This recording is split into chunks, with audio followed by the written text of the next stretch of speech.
Good morning student. तो आज हम लोग एनसीईआरटी पेज 24 के जो पैराग्राफ है, ये पैराग्राफ और एक ये पैराग्राफ, ये दोनों पैराग्राफ हम लोग डिस्कस करने वाले हैं।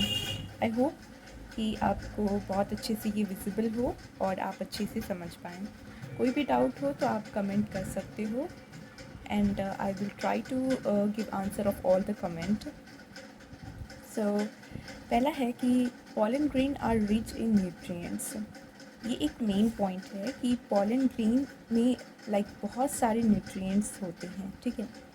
And it became the fashion in recent year to use pollen tablet as a food supplement.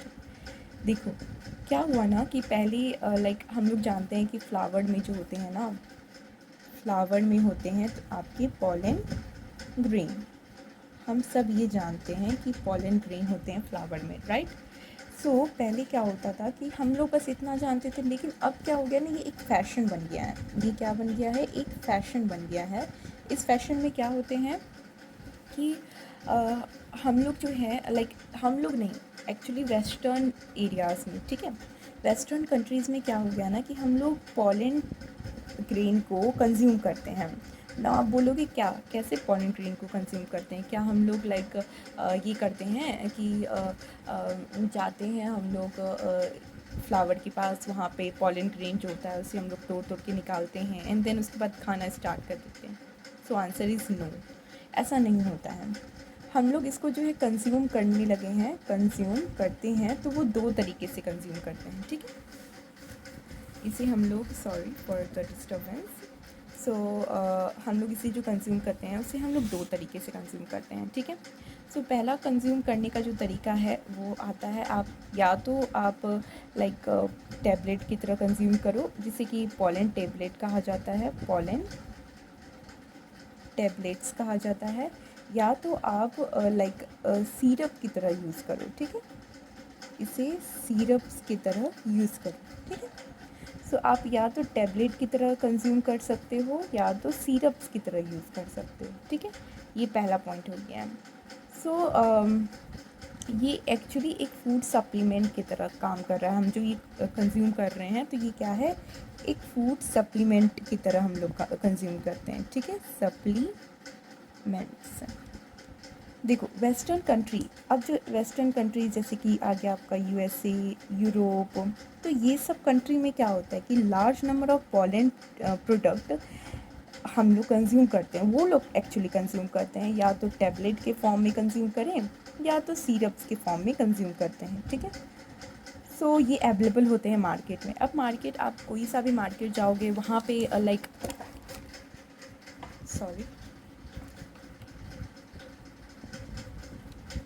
अगर आप मार्केट जाओगे तो वहाँ पे ये सब चीज़ें नहीं मिलती हैं, आपको एक मेडिकल शॉप में मिलते हैं, ठीक है। सो बेसिकली क्या है ना कि पॉलन जो कंजप्शन करते हैं तो लोगों का ऐसा मानना है, वो क्लेम करते हैं कि ये इंक्रीज़ कर देता है परफॉर्मेंस। हम लोग अगर इसको कंज्यूम करते हैं तो उसका यूजेस तो कुछ होगा ना, ऑब्वियसली कि हम लोग कुछ भी काम करते हैं तो उसका कुछ ना कुछ यूजेस नेसेसरी है। तो देखो, तो इसकी क्लेम किया जाता है दो चीज़ें से। एक तो एथलीट के लिए है इम्पॉर्टेंट कि ये जो है ना एथलीट्स का परफॉर्मेंस को इंक्रीज़ कर देता है, ये इंक्रीज़ कर देता है, increase the performance of athlete, ठीक है, एथलीट के परफॉर्मेंस को वो इंक्रीज़ कर देता है। और दूसरा है कि ये रेस हॉर्सेस के भी परफॉर्मेंस को इंक्रीज़ कर देता है, ठीक है, रेस हॉर्सेस के भी परफॉर्मेंस को इंक्रीज़ कर देता है। देखो तो बेसिकली हमने आपको जो ये एक पैराग्राफ बताया ना, इसमें आपको पॉइंट याद रखना है ये वाला कि जो पॉलन ग्रेन होते हैं उसमें रिच न्यूट्रिएंट्स पाए जाते हैं, और ये वेस्टर्न कंट्रीज़ में किस किस तरीके से हम ले सकते हैं, या तो टैबलेट्स के फॉर्म में या तो सिरप्स के फॉर्म में ये अवेलेबल होते हैं मार्केट में। और इसके कंजप्शन से क्या होता है, तो दो पॉइंट है, एक तो एथलीट्स के लिए परफॉर्मेंस इंक्रीज़ कर देते हैं और रेस हॉर्सेस का भी परफॉर्मेंस को वो इंक्रीज़ कर देता है, ठीक है। नाउ अब बात करते हैं ये पॉइंट, जो ये पैराग्राफ है, इस पैराग्राफ पे हम लोग आएंगे। So when once they are shed, pollen grain have to land on the stigma before they lose the viability if they have to bring about the fertilization. Listen, this is the topic. जैसे कि मान लो कि एक flower था, ये मान लेते हैं कि आपका ये है क्या, फ्लावर. ठीक है, ये क्या है आपका फ्लावर. इसमें था पॉलन ग्रेन. ये पॉलन ग्रेन हो गया है रिलीज. ठीक है, और ये मान लीजिए कि किसी दूसरे प्लांट का ये है आपका स्टिग्मा. ठीक है, सो अगर स्टिग्मा जैसे ही, नहीं देखो, अगर पॉलन ग्रेन जैसे ही रिलीज़ हुआ और जस्ट आफ्टर वो लैंड नहीं करता है स्टिग्मा पे, लैंड ऑन स्टिग्मा, कैसे, किसके पहले, जब तक वो कि अपना वायबिलिटी को लूज़ नहीं करता है उसके पहले वो अगर स्टिग्मा पे नहीं लैंड करेगा तो वो फर्टिलाइजेशन जो आप सोच रहे हो ना, फर्टिलाइजेशन नहीं हो पाएगा. अगर वो स्टिग्मा पे लैंड नहीं किया तो आपका फर्टिलाइजेशन नहीं होगा. ठीक है, ये यहाँ पे. लेकिन अगर वो टाइम पे स्टिग्मा पे पहुँच गया तो फर्टिलाइजेशन होगा. आप इसको पता है कैसे समझ सकते हो कि आपका जो है टाइम टेबल दिया गया है, सिलेबस कंप्लीट करने का जो टाइम है, डेडलाइन है. आप अगर प्रोजेक्ट को एक जो फिक्स टाइम एक्स टाइम है उसके वहाँ तक में आप कर देते हो तो आपको मार्क्स मिल जाएगा. लेकिन अगर आप वही चीज़ देरी कर देते हो तो आपको नहीं मिलेगा, है ना. मान लेते इससे वाई कन्फ्यूज़न कम हो. ठीक, एग्जाम्पल था ये, जस्ट एन एग्जाम्पल. आपको ये सोचने की कोई भी ज़रूरत नहीं है. ठीक है, सो सेम यही चीज़ें हुई कि अगर आप स्टिग्मा पे नहीं डालते हो तो फर्टिलाइजेशन नहीं होगा. एक्चुअली मैंने एक वर्ड यूज़ किया, आप लोग गौर करोगे तो मैंने यूज़ किया वायबिलिटी. एक्चुअली इसका मतलब क्या होता है, तो इसका मतलब होता है कि जो एक टाइम पीरियड होता है, जिस टाइम पीरियड में आप फर्टिलाइजेशन फर्टिलाइजेशन हो, जर्मिनेशन हो, तो एक ऐसा टाइम पीरियड है, ठीक है, जिसमें कि आपका जर्मिनेशन हो जाता है. तो लेकिन अगर उस टाइम पीरियड के पहले अगर कर दिए तो ठीक है, अगर नहीं किए तो फिर वो नहीं हो पाएगा फर्टिलाइजेशन. ठीक है, तो अभी ये बताओ मुझे, क्वेश्चन है कि क्या सबका वायबिलिटी सेम होता है. तो आंसर है नहीं. वो डिपेंड करता है, किस किस चीज़ों पे डिपेंड करता है. तो ये तो टेम्परेचर पे डिपेंड कर सकता है या फिर ये ह्यूमिडिटी पे डिपेंड कर देता है. ठीक है, कभी कभी दोनों पे भी डिपेंड करता है. ठीक है, अच्छा अब हम एग्ज़ाम्पल आपको देते हैं, दो चीज़ का एग्ज़ाम्पल. देखो, दो पार्ट में एग्ज़ाम्पल देते हैं. एक तो है सीरियल्स, क्रॉप सीरियल्स. ठीक है, सीरियल्स जो होते हैं, सीरियल्स में आपका जैसे कि राइस आ गया, वीट आ गया. तो ये क्या करते हैं कि 30 मिनट इसका वायबिलिटी होता है. ठीक है, जैसे वो रिलीज़ करे 30 मिनट के अंदर अगर वो स्टिग्मा पे लैंड किए तो फर्टिलाइजेशन होगा, अदरवाइज़ वो नहीं होता है. और दूसरा जैसे कि आपका रोज़ हो गया, बीन हो गया, एंड टोमेटो हो गया. तो ये सब का जो है मंथ होता है. ठीक है, मंथ्स. नाउ रोज़ को हम लोग रोजेसी कहते हैं, लुग्यूमिनेसी बीन्स को कहते हैं, एंड सोलेनेसी कहते हैं टोमेटोज़ को. ठीक है, अब आपने ये देखा होगा कि हम लोग जो स्पर्म्स होते हैं या फिर सीमन जिसे कहते हैं, ये सब को स्टोर करते हैं. ह्यूमन का सीमन हो गया, एनिमल का हो गया, ये सब स्टोर करते हैं सो दैट कि आर्टिफिशियली जो है इंसेमिनेशन हो सके.